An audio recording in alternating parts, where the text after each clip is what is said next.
Foreword of Man, King of Mind, Body, and Circumstance. Recording by Andrea Fiore. Man, King of Mind, Body, and Circumstance by James Allen. Foreword. The problem of life consists in learning how to live. It is like the problem of addition or subtraction to the schoolboy. When mastered, all difficulty disappears, and the problem has vanished. All the problems of life, whether they be social, political, or religious, subsist in ignorance and wrong living. As they are solved in the heart of each individual, they will be solved in the mass of men. Humanity at present is in the painful stage of learning. It is confronted with the difficulties of its own ignorance. As men live to learn rightly, learn to direct their forces and use their functions and faculties by the light of wisdom, the sum of life will be correctly done, and its mastery will put an end to all the problems of evil. To the wise, all such problems have ceased. James Allen. End of foreword. Recording by Andrea Fiore.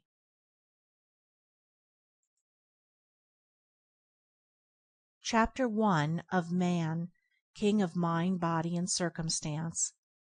The Inner World of Thoughts. Man is the maker of happiness and misery.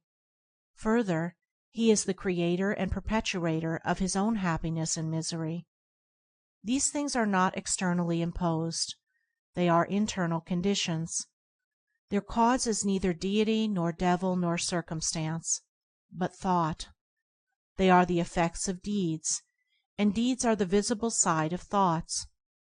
Fixed attitudes of mind determine courses of conduct, and from courses of conduct come those reactions called happiness and unhappiness.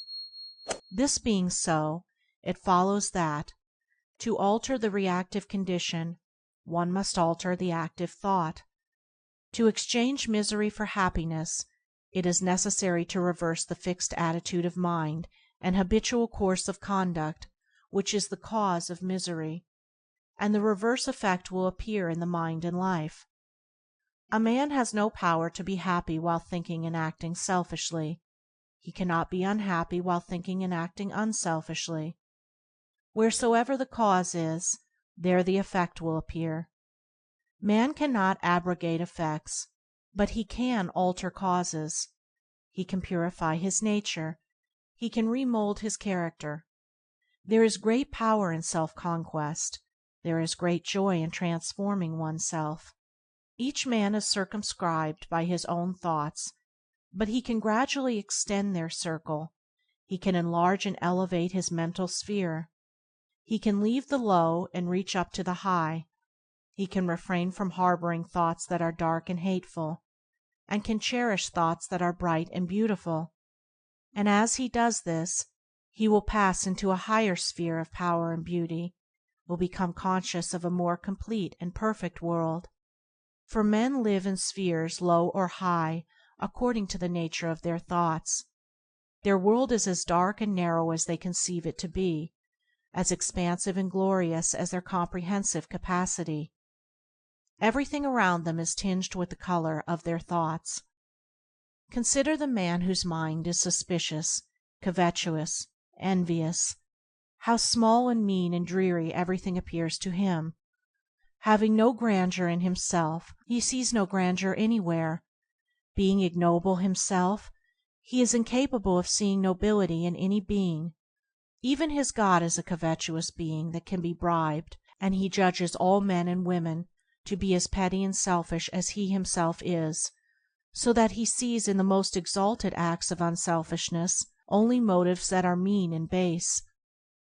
Consider again the man whose mind is unsuspecting, generous, magnanimous.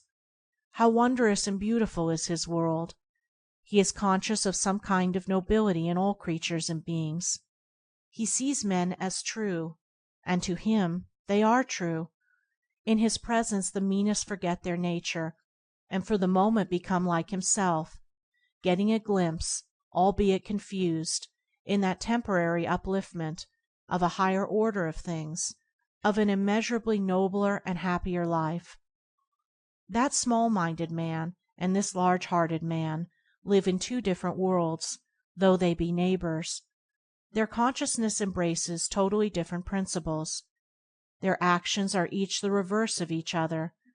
Their moral insight is contrary. They each look out upon a different order of things.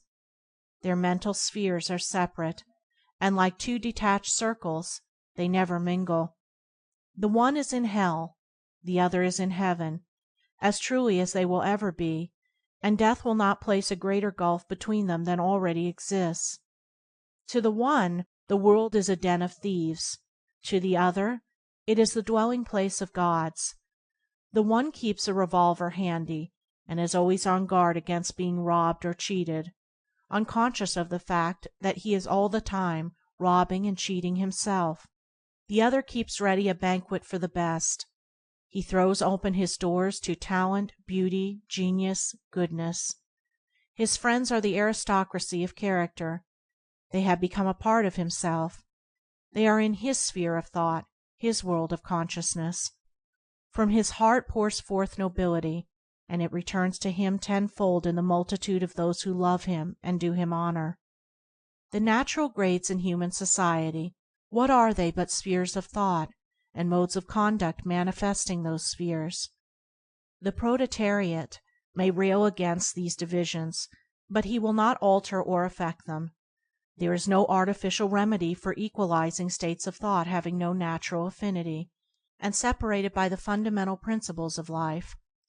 The lawless and the law-abiding are eternally apart, nor is it hatred or pride that separates them, but states of intelligence and modes of conduct which in the moral principles of things stand mutually unrelated. The rude and ill-mannered are shut out from the circle of the gentle and refined by the impassable wall of their own mentality, which though they may remove by patient self-improvement, they can never scale by a vulgar intrusion. The kingdom of heaven is not taken by violence, but he who conforms to its principles receives the password. The ruffian moves in a society of ruffians. The saint is one of an elect brethren whose communion is divine music. All men are mirrors, reflecting according to their own surface. All men, looking at the world of men and things, are looking into a mirror which gives back their own reflection. Each man moves in the limited or expansive circle of his own thoughts, and all outside that circle is non-existent to him. He only knows that which he has become. The narrower the boundary, the more convinced is the man that there is no further limit, no other circle. The lesser cannot contain the greater, and he has no means of apprehending the larger minds. Such knowledge comes only by growth. The man who moves in a widely extended circle of thought knows all the lesser circles from which he has emerged, for in the larger experience all lesser experiences are contained and preserved. And when his circle impinges upon the sphere of perfect manhood, when he is fitting himself for company and communion with them of blameless conduct and profound understanding, then his wisdom will have become sufficient to convince him that there are wider circles still beyond of which he is as yet but dimly conscious, or is entirely ignorant. Men, like schoolboys, find themselves in standards or classes to which their ignorance or knowledge entitles them. The curriculum of the sixth standard is a mystery to the boy in the first. It is outside and beyond the circle of his comprehension, but he reaches it by a persistent effort and patient growth in his learning. By mastering and outgrowing all the standards between, he comes at last to the sixth, and making its learning his own, and beyond still is the sphere of the teacher. So in life men whose deeds are dark and selfish, full of passion and personal desire, cannot comprehend those whose deeds are bright and unselfish, whose minds are calm, deep, and pure. But they can reach this higher standard, this enlarged consciousness, by effort in right doing, by growth in thought and moral comprehension. And above and beyond all lower and higher standards stand the teachers of mankind, the cosmic masters, the saviors of the world, whom the adherents of the various religions worship. There are grades in teachers as in pupils, and some there are who have not yet reached the rank and position of master, yet by the sterling morality of their character are guides and teachers. But to occupy a pulpit or rostrum does not make a man a teacher. A man is constituted a teacher by virtue of that moral greatness which calls forth the respect and reverence of mankind. Each man is as low or high, as little or great, as base or noble, as his thoughts, no more, no less. Each moves within the sphere of his own thoughts, and that sphere is his world. In that world in which he forms his habits of thought, he finds his company. He dwells in the region which harmonizes with his particular growth. But he need not perforce remain in the lower worlds. He can lift his thoughts and ascend. He can pass above and beyond into higher realms, into happier habitations. When he chooses and wills, he can break the carapace of selfish thought, and breathe the purer airs of a more expansive life. End of Chapter 1. Recording by Andrea Fiore.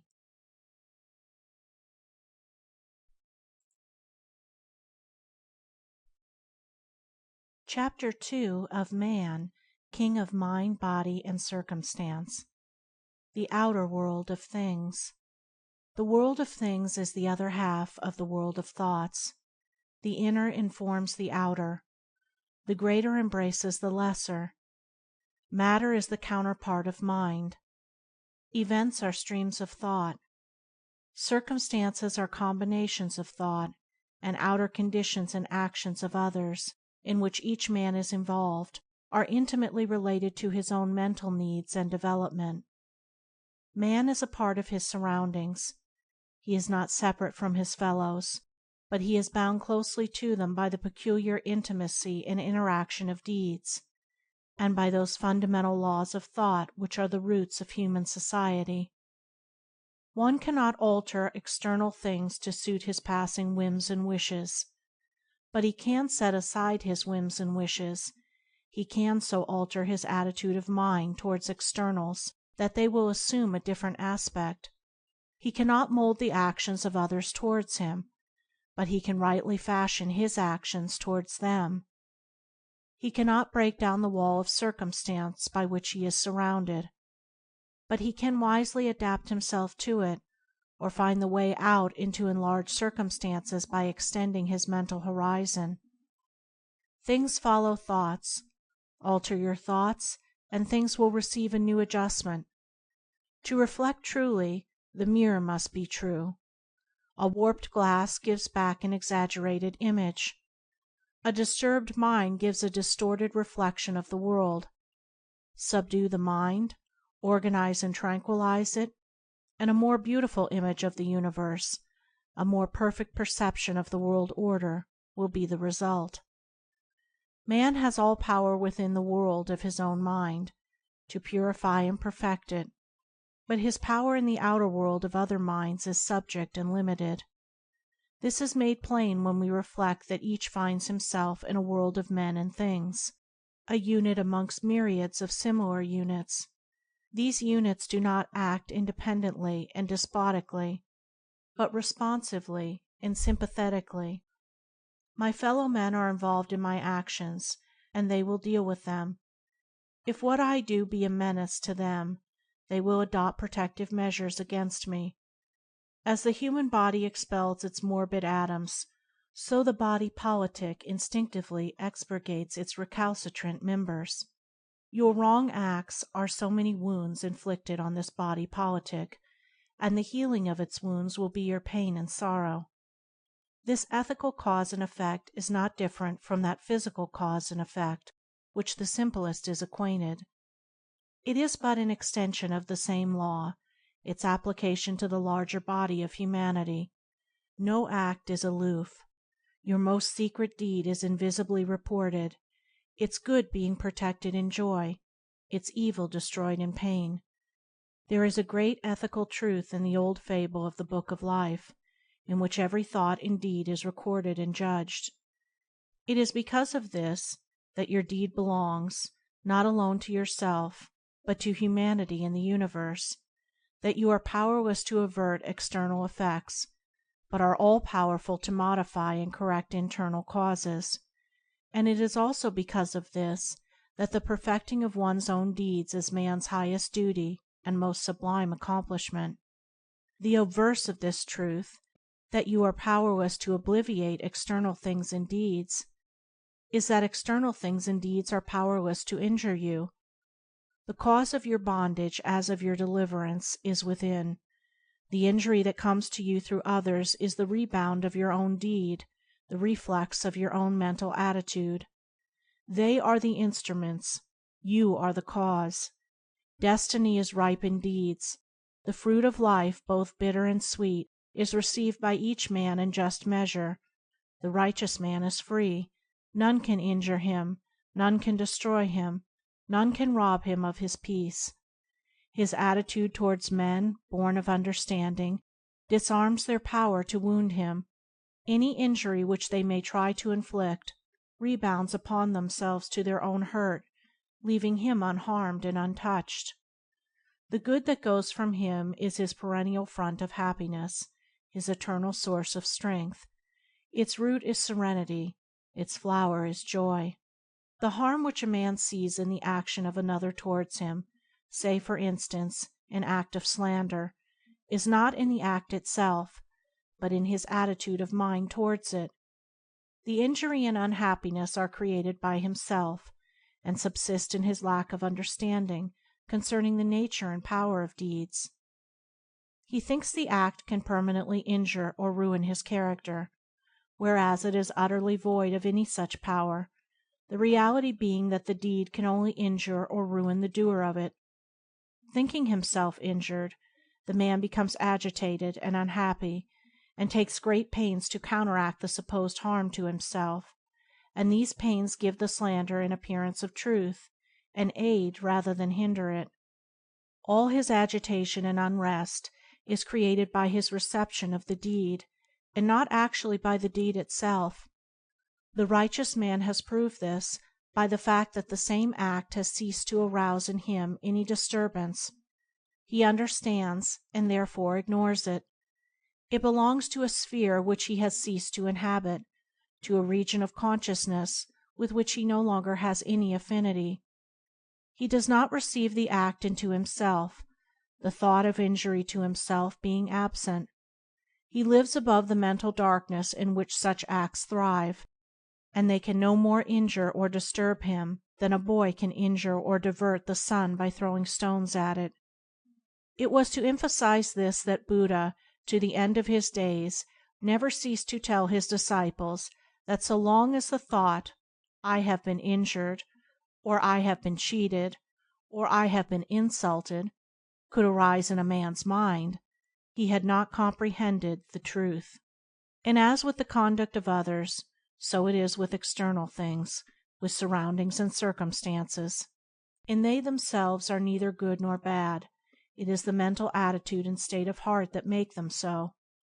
A man imagines he could do great things if he were not hampered by circumstances, by want of money, want of time, want of influence, and want of freedom from family ties. In reality the man is not hindered by these things at all.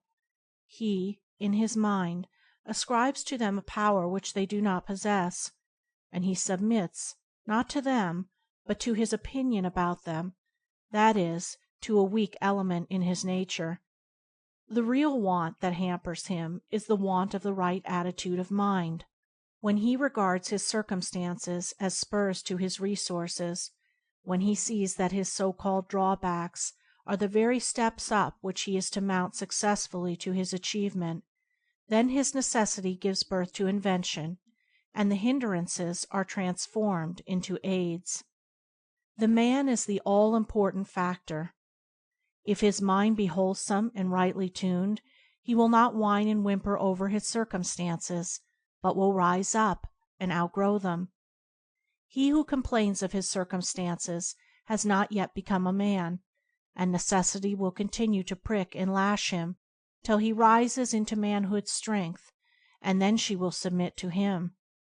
Circumstance is a severe taskmaster to the weak, an obedient servant to the strong. It is not external things, but our thoughts about them, that bind us or set us free. We forge our own chains, build our own dungeons, take our own prisoners, or we loose our bonds, build our own palaces, or roam in freedom through all scenes and events. If I think that my surroundings are powerful to bind me, that thought will keep me bound.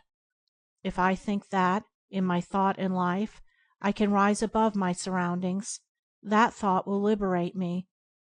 One should ask of his thoughts, are they leading to bondage or deliverance? And should abandon thoughts that bind, and adopt thoughts that set free. If we fear our fellow man, fear opinion, poverty, the withdrawal of friends and influence, then we are bound indeed, and cannot know the inward happiness of the enlightened, the freedom of the just. But if in our thoughts we are pure and free, if we see in our life's reactions and reverses nothing to cause us trouble or fear, but everything to aid us in our own progress, nothing remains that can prevent us from accomplishing the aims of our life, for then we are free indeed. End of Chapter 2. Recording by Andrea Fiore.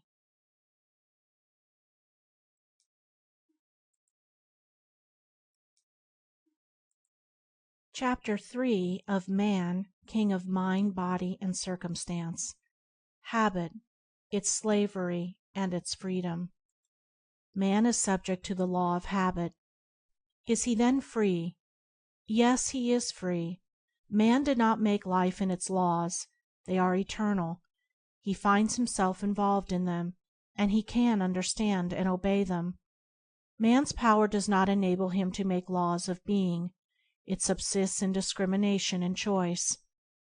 Man does not create one jot of the universal conditions or laws. They are the essential principles of things, and are neither made nor unmade. He discovers, not makes them. Ignorance of them is at the root of the world's pain. To defy them is folly and bondage.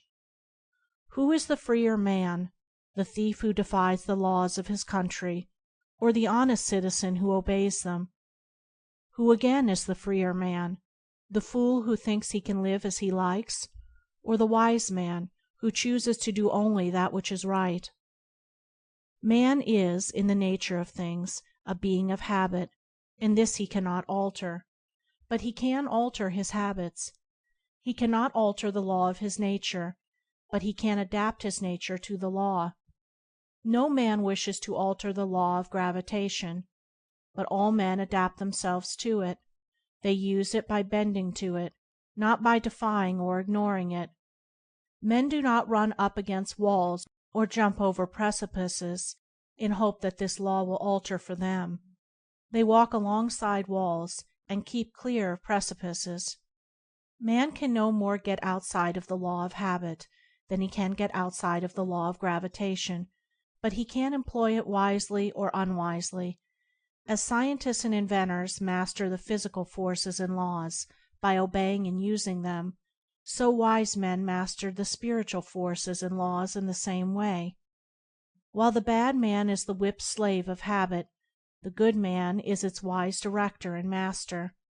Not its maker, let me reiterate, nor its arbitrary commander, but its self-disciplined user, its master by virtue of knowledge grounded on obedience. He is the bad man whose habits of thought and action are bad. He is the good man whose habits of thought and action are good. The bad man becomes the good man by transforming or transmuting his habits. He does not alter the law, he alters himself. He adapts himself to the law. Instead of submitting to selfish indulgences, he obeys moral principles. He becomes the master of the lower by enlisting in the services of the higher. The law of habit remains the same, but he is changed from bad to good by his readjustment to the law. Habit is repetition. Man repeats the same thoughts, the same actions, the same experiences over and over again until they are incorporated within his being, until they are built into his character as part of himself. Faculty is a fixed habit. Evolution is mental accumulation. Man, today, is the result of millions of repetitious thoughts and acts. He is not ready-made. He becomes, and is still becoming. His character is predetermined by his own choice. The thought, the act, which he chooses, that by habit he becomes. Thus each man is an accumulation of thoughts and deeds.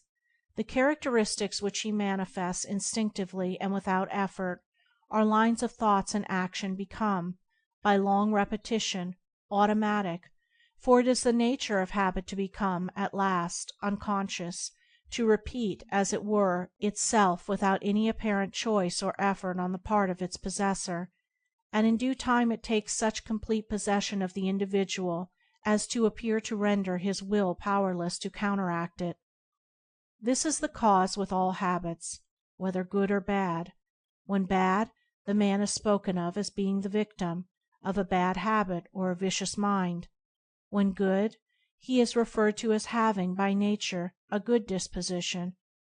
All men are, and will continue to be, subject to their own habits, whether they be good or bad, that is, subject to their own reiterated and accumulated thoughts and deeds.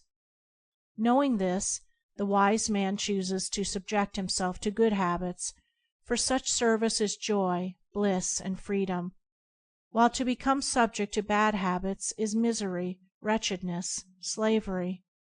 This law of habit is beneficent, for while it enables man to bind himself to the chains of slovish practices, it enables him to become so fixed in good courses as to do them unconsciously, to do instinctively that which is right, without restraint or exertion, and in perfect happiness and freedom.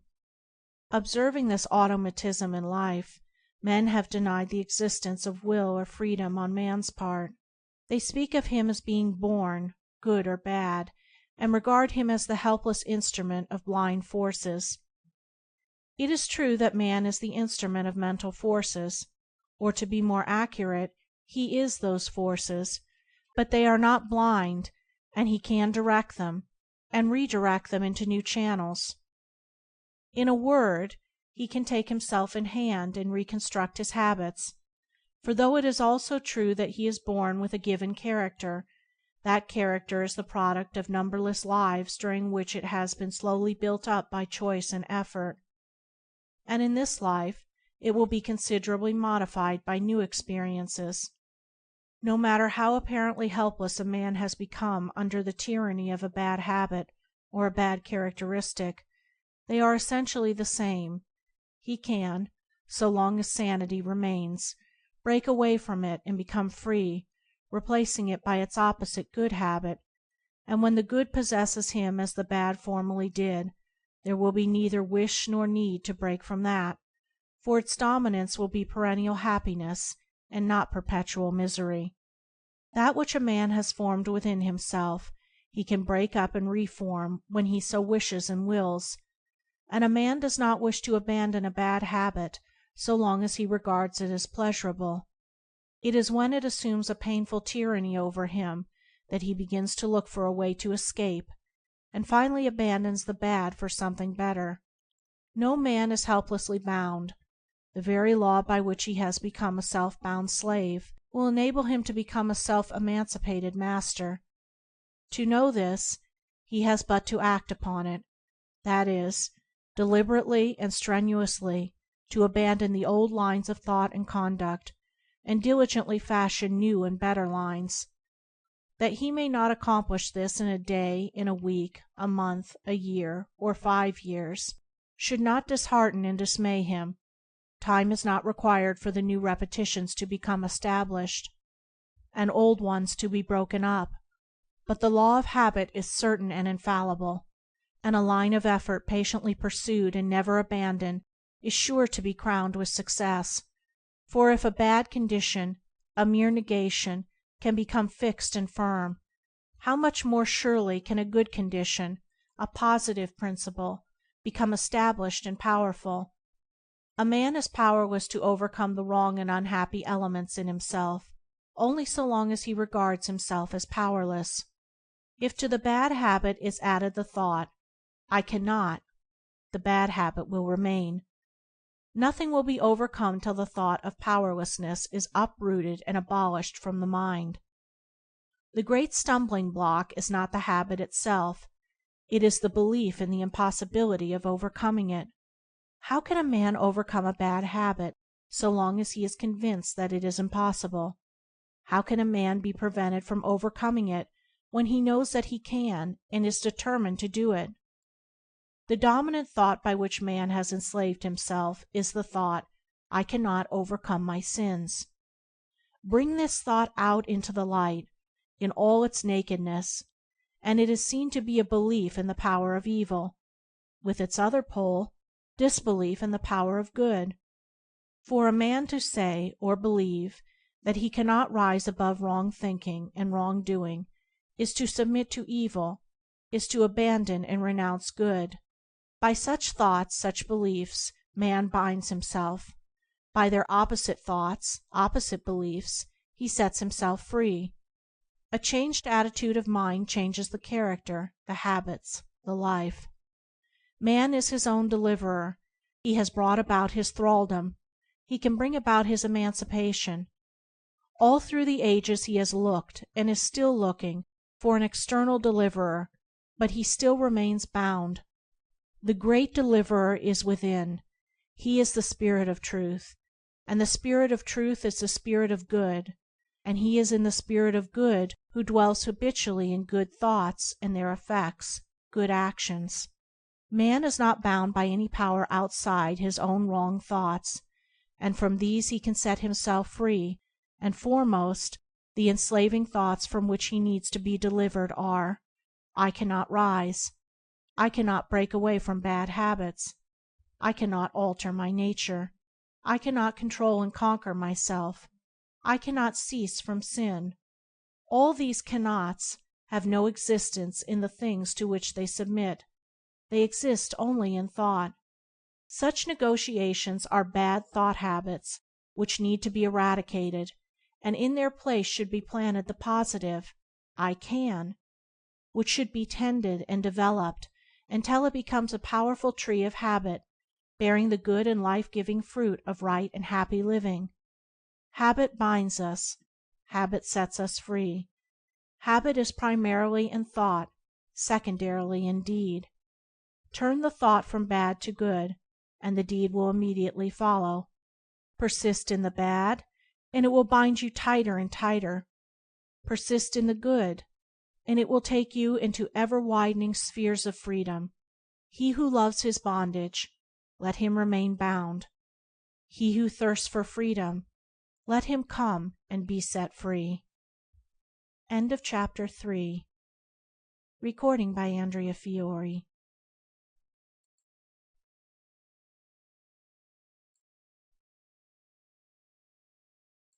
Chapter 4 of Man, King of Mind, Body, and Circumstance.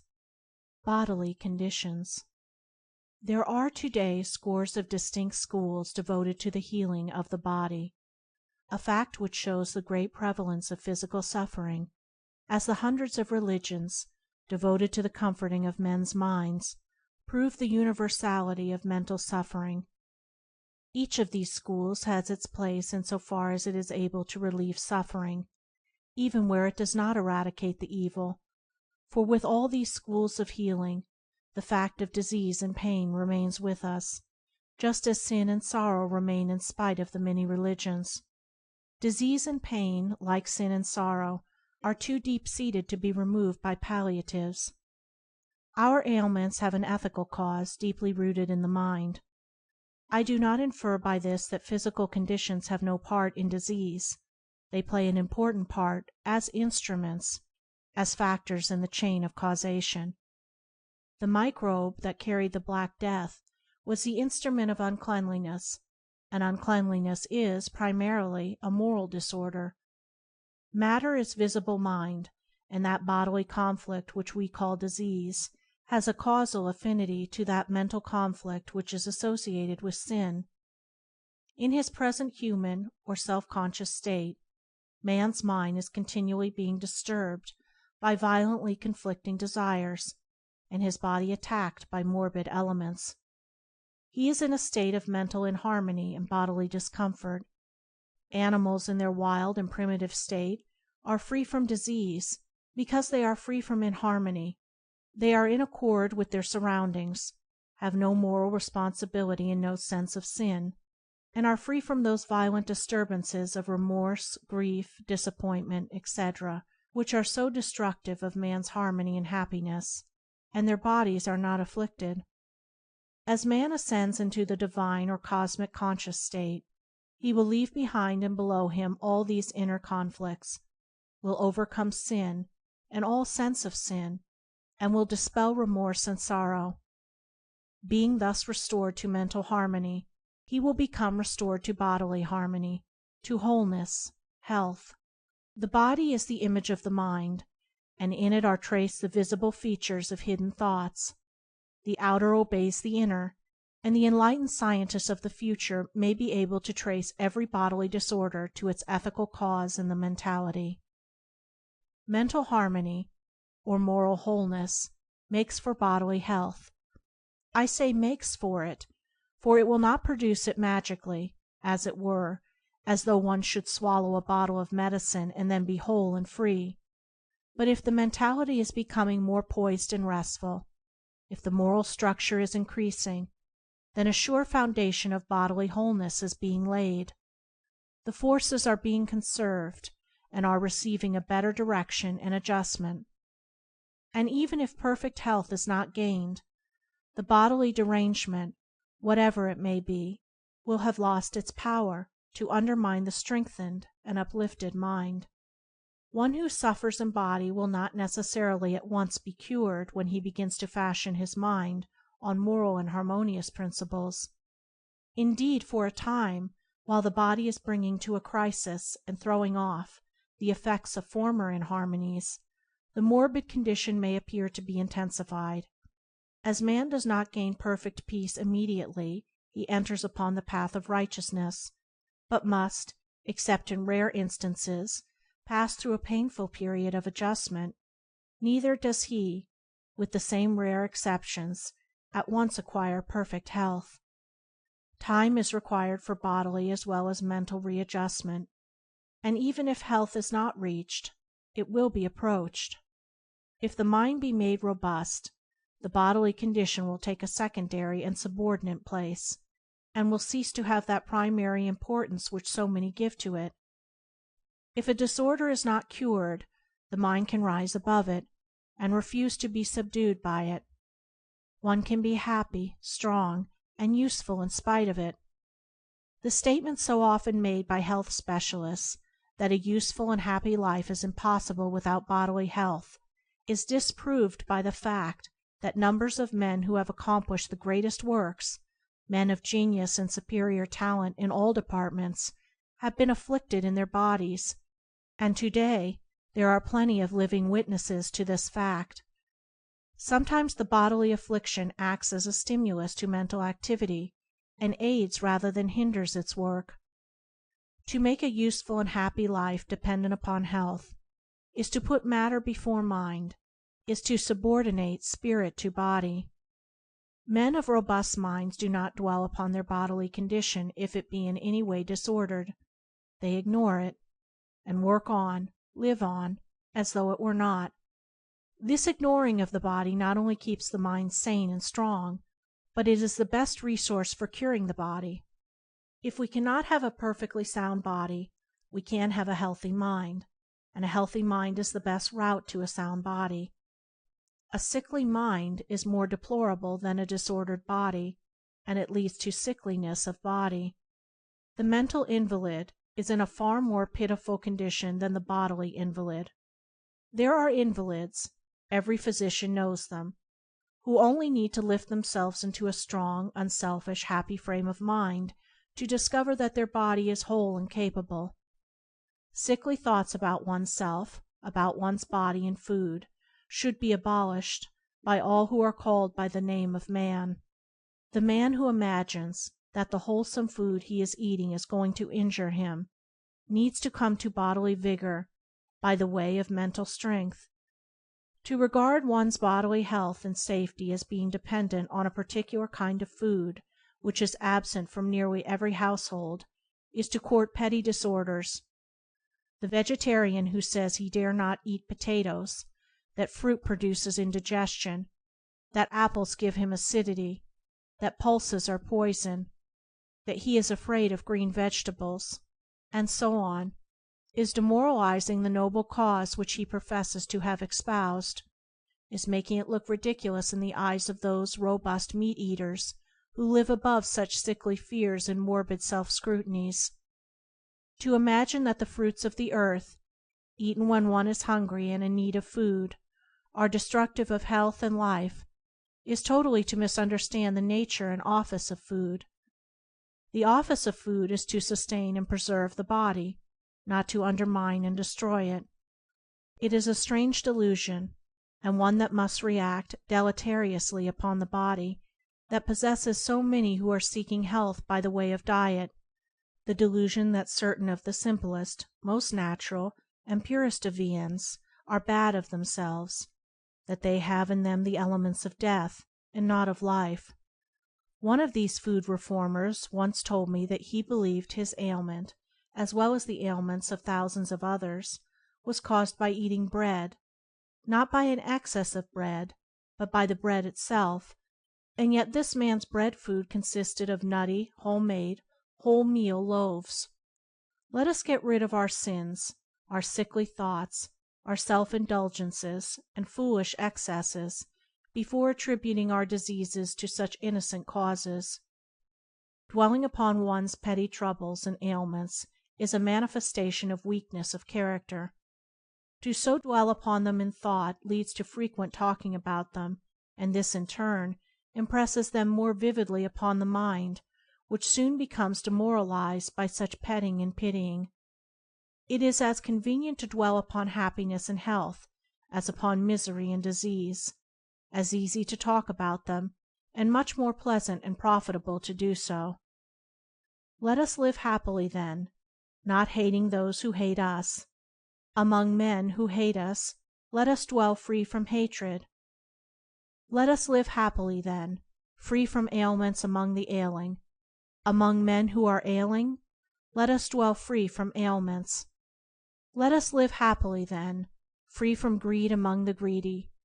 Among men who are greedy, let us dwell free from greed. Moral principles are the soundest foundations for health as well as happiness. They are the true regulators of conduct, and they embrace every detail of life. When earnestly espoused and intelligently understood, they will compel a man to reorganize his entire life, down to the most apparently insignificant detail. While definitely regulating one's diet, they will put an end to squeamishness, food fear, and foolish whims and groundless opinions as to the harmfulness of foods. When sound moral health has eradicated self-indulgence and self-pity, all natural foods will be seen as they are, nourishers of the body, and not its destroyers. Thus the consideration of bodily conditions brings us inevitably back to the mind, and to those moral virtues which fortify it with an invincible protection. The morally right are the bodily right. To be continually transposing the details of life from passing views and fancies, without reference to fixed principles, is to flounder in confusion, but to discipline details by moral principles is to see, with enlightened vision, all details in their proper place and order. For it is given to moral principles alone, in their personal domain, to perceive the moral order. In them alone resides the insight that penetrates to causes, and with them only is the power to at once command all details to their order and place, as the magnet draws and polarizes the filings of steel. Better than curing the body is to rise above it, to be its master, and not to be tyrannized over by it, not to abuse it, not to pander it, never to put its claims before virtue, to discipline and moderate its pleasures, and not to be overcome by its pains. In a word, to live in the poise and strength of the moral powers. This, better than bodily cure, is yet a safe way to cure, and it is a permanent source of mental vigor and spiritual repose. End of chapter 4. Recording by Andrea Fiore.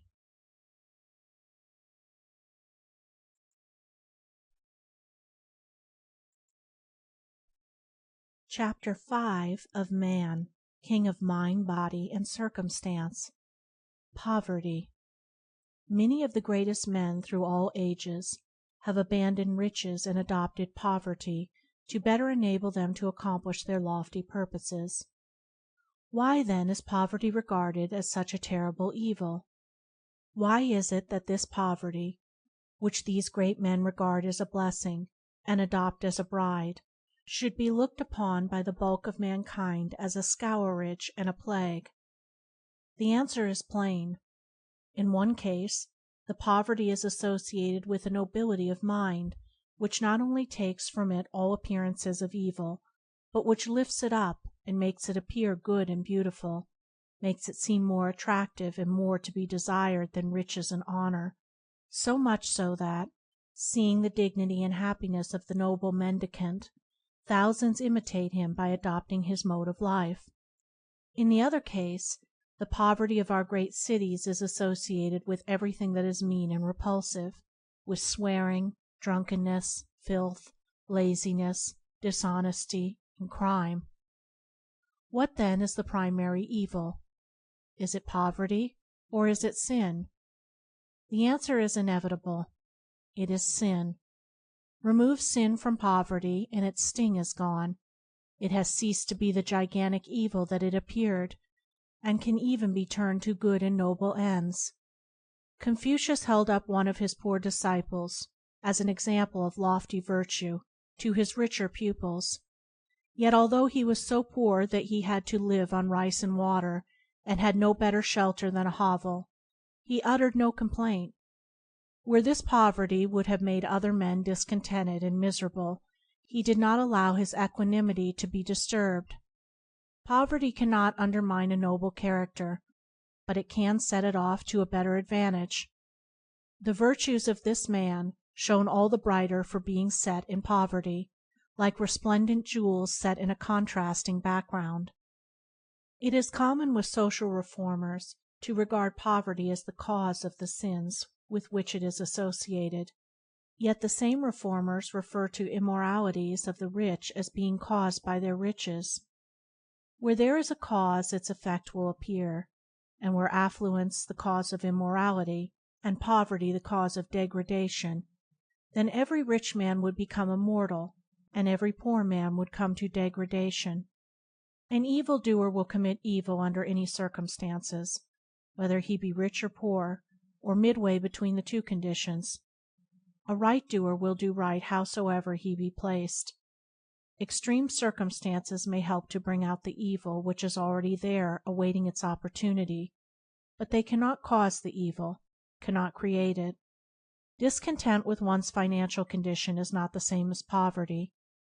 Many people regard themselves as poor whose income runs into several hundreds, and in some cases several thousands, of pounds a year, combined with light responsibilities. They imagine their affliction to be poverty. Their real trouble is covetousness. They are not made unhappy by poverty, but by a thirst for riches. Poverty is more often in the mind than in the purse. So long as a man thirsts for more money he will regard himself as poor, and in that sense he is poor, for covetousness is poverty of mind. A miser may be a millionaire, but he is as poor as when he was penniless. On the other hand, the trouble with so many who are living in indigence and degradation is that they are satisfied with their condition. To be living in dirt, disorder, laziness, in swinish self-indulgence, reveling in foul thoughts, foul words, and unclean surroundings, and to be satisfied with oneself, is deplorable. Here again, poverty resolves itself into a mental condition, and its solution, as a problem, is to be looked for in the improvement of the individual from within. rather than of his outward condition. Let a man be made clean and alert from within, and he will no longer be content with dirt and degradation without. Having put his mind in order, he will then put his house in order. Indeed, both he and others will know that he has put himself right by the fact that he has put his immediate surroundings right. His altered heart shows in his altered life. There are, of course, those who are neither self-deceived nor self-degraded, and yet are poor. Many such are satisfied to remain poor. They are contented, industrious, and happy, and desire nothing else. But those among them who are dissatisfied, and are ambitious for better surroundings and greater scope, should, and usually do, use their poverty as a spur to the exercise of their talents and energies. By self-improvement and attention to duty they can rise into the fuller, more responsible life which they desire.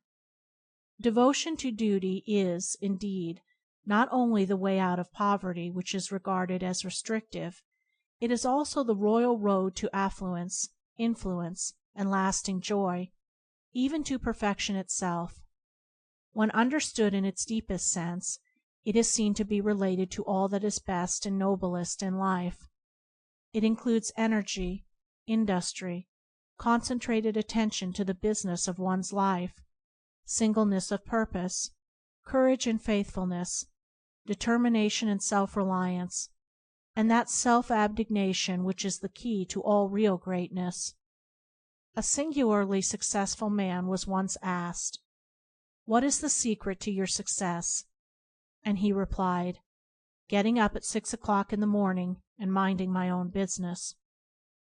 Success, honor, and influence always come to him who diligently attends to the business of his life, and religiously avoids interfering with the duties of others. It may here be urged, and is usually so urged, that the majority of those who are in poverty, for instance, the mill and factory workers, have not the time or opportunity to give themselves to any special work. This is a mistake. Time and opportunity are always at hand, are with everybody at all times. Those of the poor above mentioned, those who are content to remain where they are, can always be diligent in their factory labor, and sober and happy in their homes. But those of them who feel that they could better fill another sphere can prepare for it by educating themselves in their spare time. The hard-worked poor are, above all, the people who need to economize their time and energies, and the youth who wishes to rise out of such poverty must at the outset put aside the foolish and wasteful indulgences of alcohol, tobacco, sexual vice, late hours at music halls, clubs, and gaming parties, and must give his evenings to the improvement of his mind in that course of education which is necessary to his advancement. By this method numbers of the most influential men throughout history, some of them among the greatest, have raised themselves from the commonest poverty, a fact which proves that the time of necessity is the hour of opportunity, and not, as is so often imagined and declared, the destruction of opportunity; that the deeper the poverty, the greater is the incentive to action in those who are dissatisfied with themselves and are bent upon achievement. Poverty is an evil, or it is not, according to the character and the condition of mind of the one that is in poverty. Wealth is an evil, or it is not, in the same manner. Tolstoy chafed under his wealthy circumstances. To him they were a great evil. He longed for poverty as the covetous long for wealth. Vice, however, is always an evil, for it both degrades the individual who commits it and is a menace to society. A logical and profound study of poverty will always bring us back to the individual and to the human heart. When our social reformers condemn vice as they now condemn the rich, when they are eager to abolish wrong living as they are now to abolish low wages, we may look for the diminution in that form of degraded poverty which is one of the dark spots on our civilization. Before such poverty disappears altogether, the human heart will have undergone, during the process of evolution, a radical change. When that heart is purged from covetousness and selfishness, when drunkenness, impurity, indolence, and self-indulgence are driven forever from the earth, then poverty and riches will be known no more, and every man will perform his duties with a joy so full and deep as is yet, except to the few whose hearts are already pure, unknown to men, and all will eat of the fruit of their labor in sublime self-respect and perfect peace. Chapter 5. Recording by Andrea Fiore.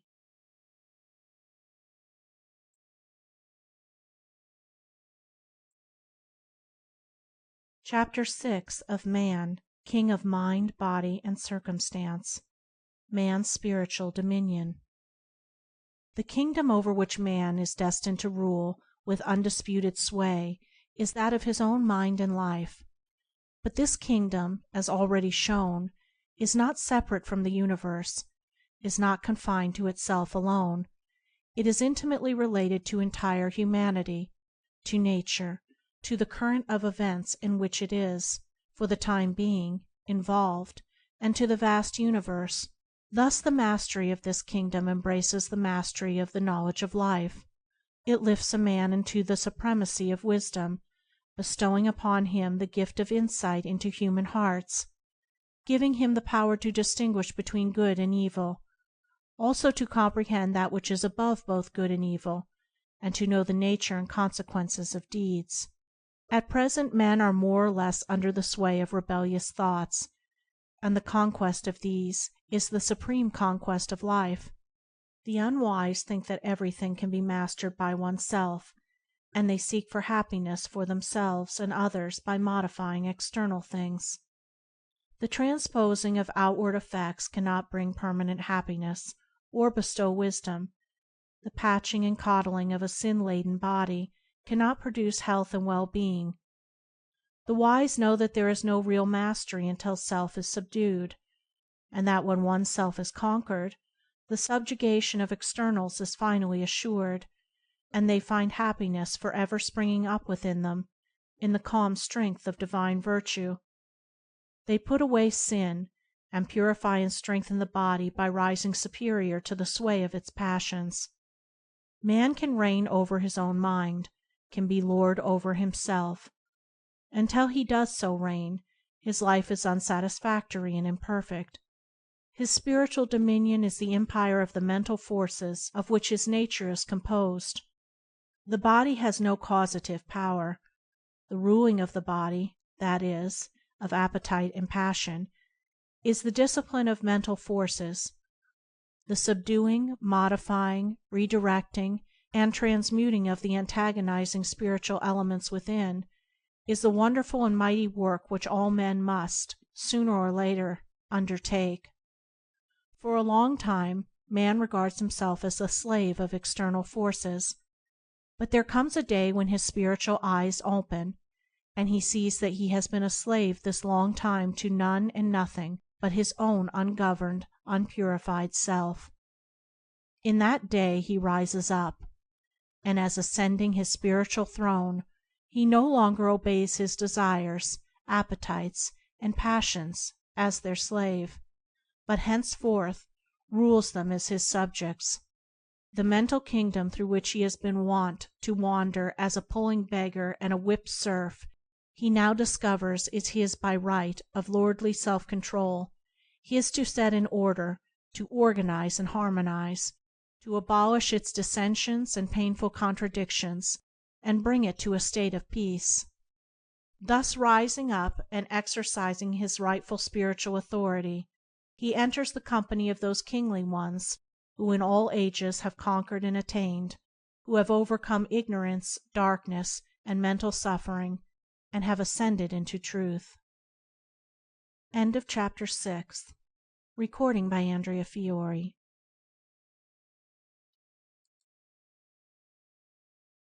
Chapter 7 of Man, King of Mind, Body, and Circumstance. Conquest, not Resignation. He who has undertaken the sublime task of overcoming himself does not resign himself to anything that is evil. he subjects himself only to that which is good. Resignation to evil is the lowest weakness. Obedience to good is the highest power. To resign one's self to sin and sorrow, to ignorance and suffering, is to say in effect, I give up, I am defeated, life is evil, and I submit. Such resignation to evil is the reverse of religion. It is the direct denial of good. It elevates evil to the position of supreme power in the universe. Such submission to evil shows itself in a selfish and sorrowful life, a life devoid of strength against temptation, and that of joy and calm which are the manifestation of a mind that is dominated by good. Man is not framed for perpetual resignation and sorrow, but for final victory and joy. All the spiritual laws of the universe are with the good man, for good preserves and shields. There are no laws of evil. Its nature is destruction and desolation. The consciousness modification of the character away from evil and towards good forms, at present, no part in the common course of education. Even our religious teachers have lost this knowledge and practice, and cannot, therefore, instruct concerning it. Moral growth is, so far, in the great mass of mankind, unconscious, and is brought about by the stress and struggle of life. The time will come, however, when the conscious formation of character will form an important part in the education of youth, and when no man will be able to fill the position of preacher unless he be a man of habitual self-control, unblemished integrity, and exalted purity, so as to be able to give sound instruction in the making of character, which will then be the main feature of religion. The doctrine herein set forth by the author is the doctrine of conquest over evil, the annihilation of sin, and necessarily the permanent establishment of man in the knowledge of good, and in the enjoyment of perpetual peace. This is the teaching of the masters of all religions in all ages. Howsoever it may have been disguised and distorted by the unenlightened, it is the doctrine of all the perfect ones that were, and will be the doctrine of all the perfect ones that are to come. It is the doctrine of truth, and the conquest is not of an evil without, not of evil men or evil spirits or evil things, but of the evil within, of evil thoughts, evil desires, evil deeds. For when every man has destroyed the evil within his own heart, to where in the whole vast universe will any one be able to point and say, there is evil? In that great day, when all men have become good within, all traces of evil will have vanished from the earth, sin and sorrow will be unknown, and there will be universal joy for evermore. End of Chapter 7. Recording by Andrea Fiore. www.andreafiore.name. End of Man, King of Mind, Body, and Circumstance by James Allen.